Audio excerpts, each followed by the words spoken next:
ಏರುತ್ತಿಹುದು ಹಾರುತ್ತಿಹುದು ನೋಡು ನಮ್ಮ ಬಾವುಟ, ತುರುತಿಹುದು ಒಡೆದು ಒಡೆದು ಬಾನಿನಗಳ ಪಟಪಟ.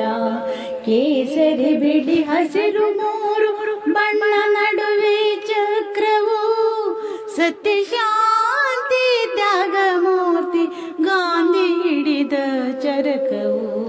ಇಂಥ ಧ್ವಜವು ನಮ್ಮ ಧ್ವಜವು ನೋಡು ಹಾರುತ್ತಿರುವುದು, ಧ್ವಜದ ಭಕ್ತಿ ನಮ್ಮ ಶಕ್ತಿ ನಾಡಗುಡಿಯ ಮೆರೆಯುವುದು. ಕೆಂಪು ಕಿರಣ